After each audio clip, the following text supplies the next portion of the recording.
जय श्री महाकाल। मैं Jitendra Sharma the content studio से। हमारे साथ हैं धर्म गुरु आचार्य संतोष पांडे जी। हम जानेंगे कुछ ऐसे सवालों के जवाब जो हमारे जीवन में हमें उन्नति की ओर ले जा सकते हैं, हमारी समस्याओं से हमें निजात दिला सकते हैं। एवं आज जो वैश्विक स्तर पर समस्याएं चल रही हैं, हर वर्ग एक दूसरे के खिलाफ खड़ा हुआ है। सूर्य की ऐसी दशा बनी हुई है जिससे कि प्रत्येक व्यक्ति कहीं ना कहीं जूझने की स्थिति में है। उन सभी सवालों का जवाब मिलेगा हमें हमारे साथ उपस्थित आचार्य श्री संतोष पांडे जी से। जय श्री महाकाल गुरुदेव। आपका बहुत बहुत स्वागत है हमारे चैनल पे। धन्यवाद। पिछले बार आपसे वार्ता में आपने बताया, हमारे कुछ लोगों को सुझाव भी दिया कि सूर्य की स्थितियां बहुत अच्छी नहीं चल रही हैं, जिसका कि परिणाम सभी को देखने को मिल रहा है। वैश्विक स्तर पर भी दिखाई दे रहा है, वर्ग के बीच भी दिखाई दे रहा है, धर्म गुरुओं के बीच भी दिखाई दे रहा है। और आपने एक आम जनमानस को इससे निजात पाने के लिए आपने बताया था कि सूर्य की कैसे आराधना करनी है, कैसे एक क्षणिक मतलब बहुत एक छोटा सा समय देने से भी हमें उससे निजात मिल सकती है। तो बस उसके आगे हम आपसे ये जानना चाहेंगे कि उसके प्रकोप से कैसे बचा जा सकता है, और साथ में मुझे ये भी जानना होगा कि जो जातक हैं, क्योंकि सभी जातक के लिए सूर्य की स्थितियां अलग अलग होती हैं, तो क्या उनको किन चीज़ों का करना है, किस तरह से उनको उससे फायदे भी मिल सकते हैं। सिर्फ बचाव की आवश्यकता नहीं है, उनसे लाभ लेने की भी आवश्यकता है। तो उसके लिए क्या करना चाहिए? जितेंद्र जी, आपका प्रश्न बड़ा ही सुंदर है और ये सभी वर्ग के लिए, सभी जनमानस के कल्याण से जुड़ा हुआ ये प्रश्न है। पिछले वीडियो में मैंने आपको बताया था जी, आपके स्टूडियो में मैं था जब, कि सूर्य की कृपा अति आवश्यक है। बिल्कुल।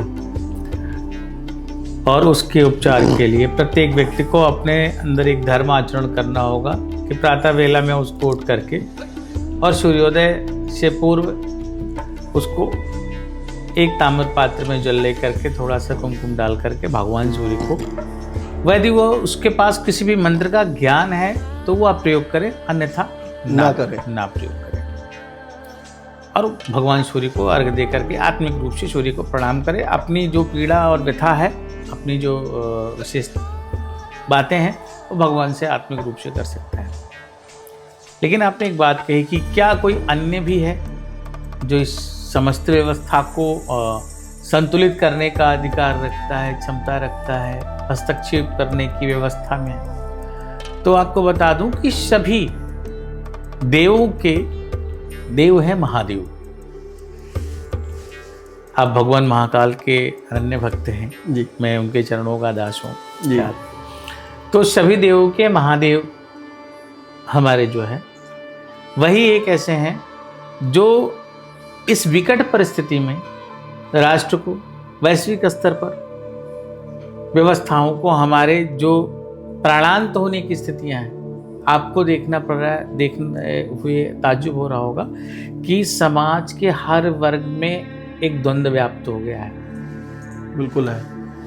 मतलब देश का नागरिक देश की एकता में एकजुट मंच पर होने की स्थिति से विरत हो रहा है। ऐसी परिस्थिति में अगर देखा जाए कि अगर कोई शत्रु देश अगर आक्रमण करता है तो कोई कहेगा कि मैं तो इस वर्ग का हूँ, मैं नहीं जाऊँगा। कोई कहेगा मैं इस वर्ग का नहीं हूँ। राष्ट्र प्रेम भी कम हो रहा है। सवर्ण कहेगा कि मेरा समय कम है, मेरे लिए कम व्यवस्थाएं हैं, तो इसमें ठीक अदर वर्ग को भाई वो तो ये कहेगा कि आरक्षण वालों में फैले जाए। बिल्कुल है। ठीक है ना, जिनको ज्यादा आरक्षण मिला है। तो यह एक बड़ी दुखद दुर्घटना है। सरकार ने क्यों निर्णय लिया है, क्या सोच करके लिया है, वो सरकार का अपना विषय है। लेकिन जो ग्रहों का विषय है कि मति भ्रष्ट जी, ये गुरु और सूर्य का दो महत्वपूर्ण ग्रहों का ये एक चांडाल योग है। सूर्य इसमें हमारे जो है ग्रहाधिपति, नवग्रह के राजा हैं, तो वो नीच स्थिति में है। जी, ठीक है ना। और नीच का सूर्य जो होता है तो वो, और गुरु के साथ यदि चांडाल योग में अपने आप को श्रेष्ठ प्रतिष्ठित कर रहा है तो व्यक्ति रोग से ग्रसित होगा, व्यक्ति आर्थिक समस्याओं से ग्रसित होगा, व्यक्ति आत्मिक संबंधों में उच्चाटन की स्थिति में रहेगा, तलाक के मामले ज़्यादा होंगे, लड़ाई झगड़े ज़्यादा होंगे, विवाद, कानूनी विवाद ज़्यादा होंगे। महामारी का योग बनेगा, जी। किसी न किसी ऐसी महामारी का योग बनेगा। जिसको कोई रोग हो जाएगा वो जल्दी ठीक भी नहीं होगा, मतलब एक दिन में ठीक होने वाला अगर कोई रोग है तो वो 10 दिन 1 सप्ताह जरूर लगाएगा। जी। अब हम आते हैं कि इसका उपचार क्या है। जी। बहुत शुभ संकेत है और बहुत सुंदर समय पे हम लोग बैठे हुए हैं। जी।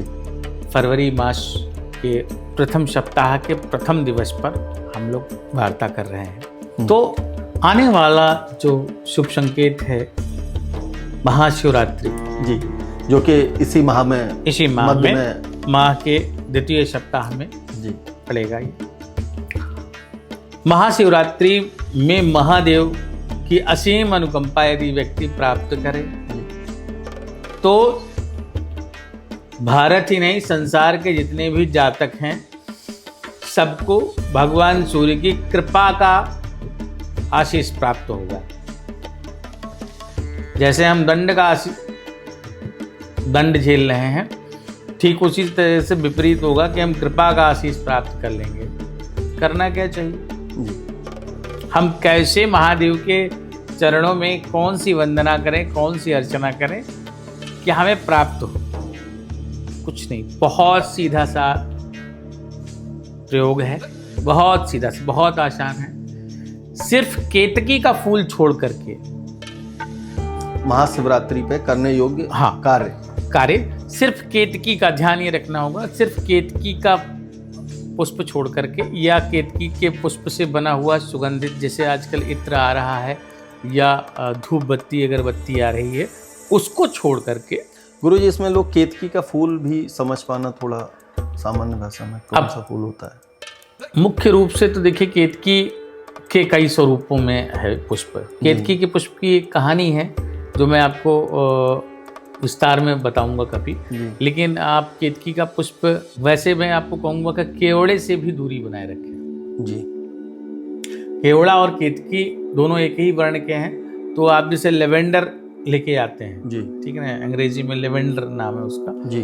तो केवड़ा और केतकी से जो भी चीज़ें हैं, पुष्प है या सुगंधित इत्र है या धूप बत्ती अगरबत्ती है, उसका निषेध करते हुए जी किसी भी अन्य सुगंधित पुष्प या उस पुष्प का इत्र जी महाशिवरात्रि के दिन जी यदि आप महादेव को जी अर्पित करते हैं तो मैं खुले शब्दों में स्टाम्प पेपर पे मैं बोलता हूं जी कि आपके जीवन में व्याप्त जो कष्ट है जी, उस कष्ट का अंत उसी दिन होगा।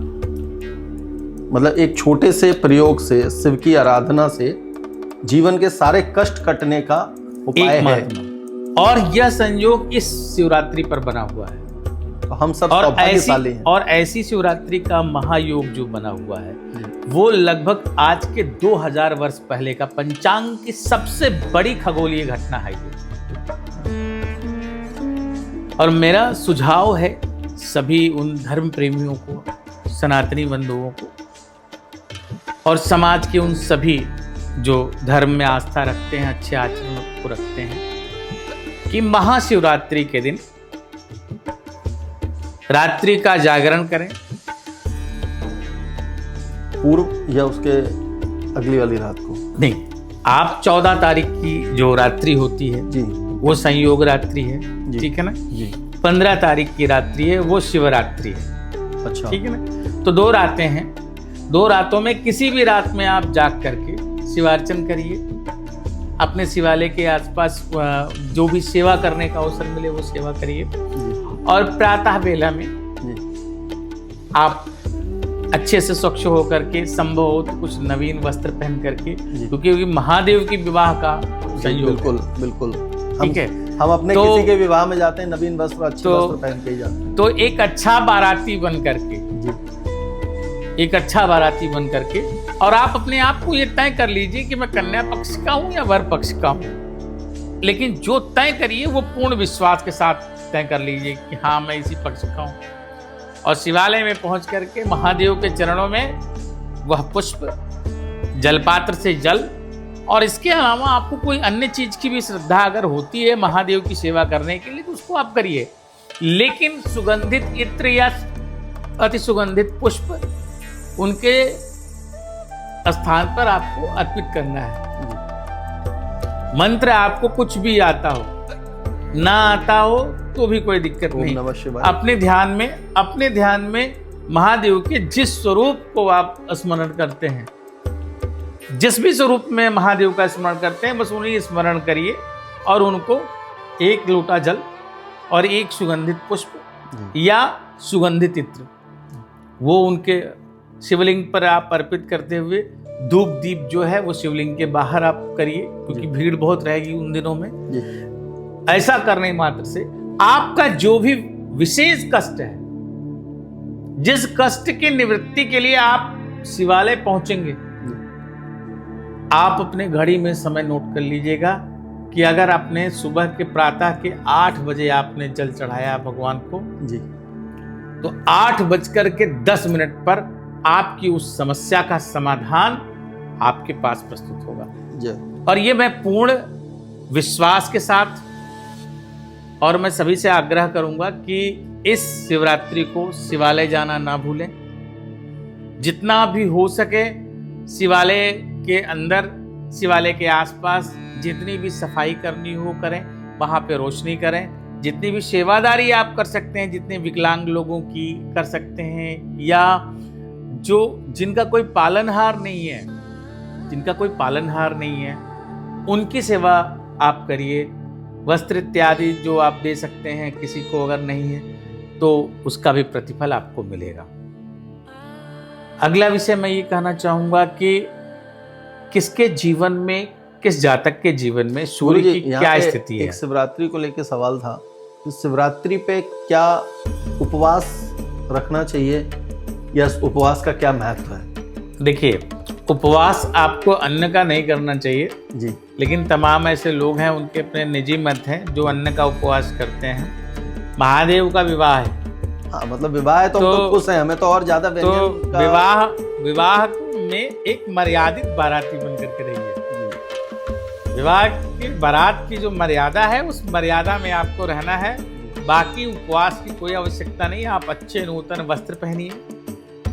महादेव प्रिय जो चीजें हैं, है ना, उनको आप करिए, लेकिन बारात की मर्यादा, या अगर आपके घर बारात आई है तो इसकी मर्यादा का ध्यान आपको रहे। लेकिन सबसे बड़ी चीज जो ध्यान देने वाली है कि आपके अंदर जितना सेवा भाव की भावना रहेगी, आप हुड़दंग में शिवरात्रि मत मनाइए। जितनी भी आपके अंदर सेवा भावना से, आप मन की निर्मलता से आप महादेव के चरणों में आप रहेंगे, उतना ही ज़्यादा आप महादेव के करीब पहुंचेंगे। और यह प्रयोग जो मैंने बताया है कि एक सुगंधित इत्र या पुष्प आपके जीवन का भाग्य परिवर्तित कर देगा। इस चमत्कारिक योग संयोग को, जो आज हजारों वर्ष बाद आपके हम सभी के जीवन में योग बना हुआ है, मैं सभी सनातनी बंधुओं से, हिंदू धर्म प्रेमियों को से मैं आग्रह करता हूँ कि इस अवसर पर शिवालय से खुद को वंचित ना करें। गुरुदेव, ये तो फिर हम लोगों के लिए बहुत ही सौभाग्यशाली विषय रहा, हमारे सभी दर्शक, हमारे चैनल के माध्यम से जुड़े हुए सभी लोगों के लिए, कि इस शिवरात्रि से पूर्व हमें आपका सानिध्य प्राप्त हो रहा है, जिससे कि सूर्य की कृपा के साथ साथ हमें शिव की भी कृपा प्राप्त होने का इतना सौभाग्य मिलने जा रहा है। यदि ये सौभाग्य हमको किन्हीं कारणों से शिवरात्रि के बाद होता तो हमारे लिए तो ये बड़ा ऐसा समय गुजर गया होता कि जिसका कोई ये आपको हल ही नहीं। आपको बता दें कि ये जो संयोग है, लगभग इसको एक्यूरेट कैलकुलेशन में अगर पंचांग के उसमें जाते हैं तो 1890 ईयर हो रहा है, किसके बाद ये संयोग बना हुआ है। अब चूंकि सूर्य को प्रसन्न करने का जो सबसे व्यवस्थित ये है, क्योंकि भगवान महादेव के विवाह में सभी ग्रह एक धुरी पे होते हैं, सभी ग्रहों की चाल स्थिर होती है। अच्छा।